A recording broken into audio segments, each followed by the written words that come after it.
perjuangannya begitu berat. 2010 merintis sampai 2014 saya meninggalkan kandang yang lama, pindah ke kandang yang baru. Saya itu tidur di atas kandang sapi itu sekitar 4 tahun. Tapi buat saya itu tidak membuat saya patah semangat, itu sebagai pemacu, dan saya anggap itu sebagai tempat laborat saya untuk terus berkembang dalam dunia ternak.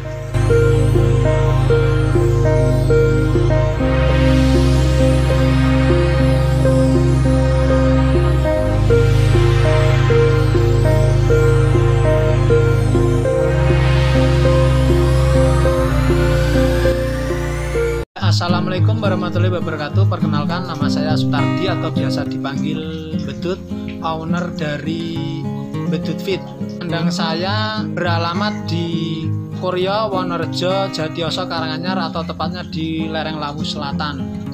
Di kandang kami ini berkecimpung di bidang jual beli sapi, kambing, dan domba, dan penggemukan juga, dan juga menyediakan bahan pakan ternak atau feedstock. Kandang ini berdiri awal itu di kandang lama itu 2010 mas, tapi untuk itu bertahan 4 tahun, pindah ke tempat yang baru itu 2014. Awal mula berdiri itu seperti kalau orang Jawa bilang kepepet mas. Awal mula itu berdiri 2010 itu saya setelah nikah nggak punya pekerjaan, resign dari pekerjaan lama. Terus saya merintis awalnya jual beli sapi, terus di bulan-bulan pertama 2010 itu saya mulai memelihara 2 ekor sapi. Dulu itu awal-awal perjuangannya tidak mudah. Pertama, tidak punya teman yang banyak di dunia ternak, dan di tahun-tahun itu kan untuk peternakan menurut saya belum semaju saat ini. Jadi untuk sharing ke teman-teman itu agak-agak jauh. Jadi perjuangannya begitu berat. 2010 merintis sampai 2014 saya meninggalkan kandang yang lama, pindah ke kandang yang baru.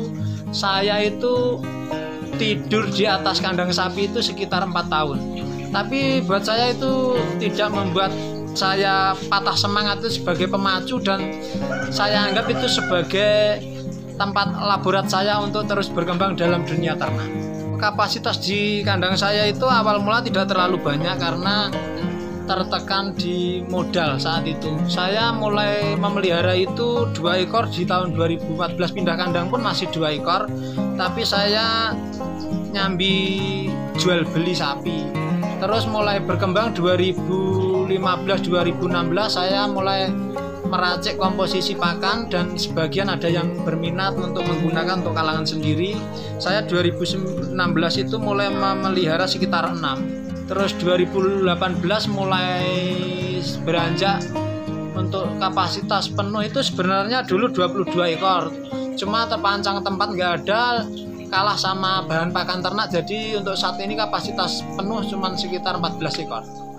Kalau kesulitan saat memulai itu tentunya pertama di modal, kedua rekan itu tidak terlalu banyak lah. Kalau sharing-sharing juga kurang, kadang ada yang sakit, untuk penanganannya kadang masih bingung.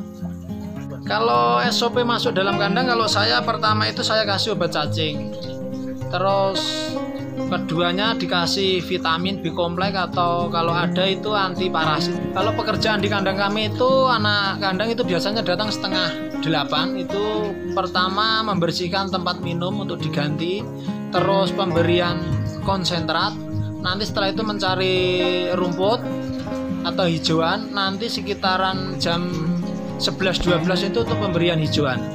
Nanti sekitar rehat sampai jam 1 untuk mulai lagi untuk membersihkan kandang dan tempat minum lagi, diganti lagi air minumnya, terus pemberian konsentrat. Setelah itu nanti sekitaran jam 4-5 pemberian hijauan. Pemberian pakan di sini saya menggunakan konsentrat dengan sistem kering karena menurut saya lebih efisien di tenaga, nggak terlalu ribet.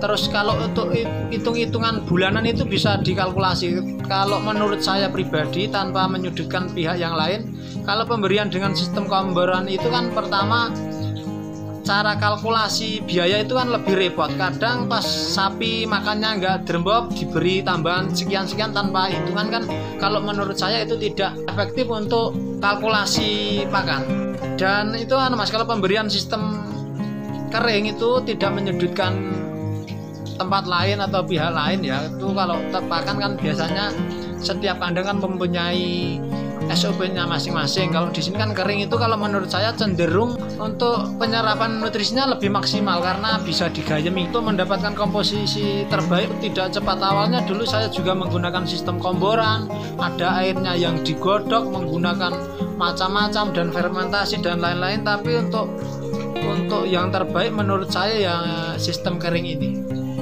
Karena kontinu itu menurut saya perlu. Kalau rubah-rubah pakan terus tidak tetap, itu nanti sapi mengalami stres dan adaptasi kembali. Untuk memulihkan adaptasi itu kan kadang sampai 1 minggu itu kadang malah mengurangi bobot. Tapi kalau di tempat saya yang penting kontinu dan ADG-nya masuk. Di kandang saya ini kalau untuk konsentrat ada sekitar 12 macam bahan. Jadi diantaranya ada katul, polar, bungkil sawit, bungkil kopra, terus menggunakan onggok, kulit ari kopi, kulit ari coklat, terus kalsium, garam, tetes tebu, probiotik, dan vitamin lainnya penunjang untuk kesehatan ternak. Kunci sukses beternak menurut saya ya gigih, tekun, ikhlas mas. Kalau gigih menurut saya itu walaupun ada rintangan tetap ya dijalani. Kalau ada yang sakit atau apa itu bisa sharing kemana, atau kalau ada adegannya yang belum masuk kan perlu dipelajari. Kalau tekunnya pemberian pakan harus tepat waktu. Kalau biasanya jam 7 ya diusahakan jam 7. Jadi tekun dalam itu. Terus kalau ikhlas menurut saya itu pemberian pakan itu harus ikhlas. Itu ikhlas gini loh mas, kalau ternak itu sebenarnya kan punya nyawa. Jadi kalau yang bernyawa itu kan harus ada chemistry-nya sama yang punya. Jadi kalau memberinya tidak ikhlas menurut saya itu ternak juga tidak akan gemuk-gemuk. Karena sebenarnya ternak itu kan bisa berbicara, cuman kita saja yang tidak bisa menerima yang mereka omongkan. Kalau pengalaman yang saya lihat dari kakek buyut bapak saya itu, kalau di kampung itu namanya sinung. Kalau orang sinung itu pakan yang sama tapi dengan hasil yang berbeda. Itu ternyata setelah saya pelajari itu sebabnya ikhlas itu tadi. Kalau pemberiannya pakan tidak ikhlas di ternak itu kan ya mudah stres atau makan derembot cuma dari kotoran, jadi tidak dari daging. Kita saja kalau manusia kalau dikasih makan orang biasanya ya, kalau yang memberi tidak ikhlas ya, kan juga tidak begitu menerima dengan baik. Pesan saya untuk peternak yang baru memulai, jangan patah semangat, terus belajar karena dunia ternak itu luas. Yang lama pun pasti dalam tahapan belajar juga karena jangkauannya sangat-sangat luas untuk dunia ternak. Terima kasih, cukup sekian dari saya. Assalamualaikum warahmatullahi wabarakatuh.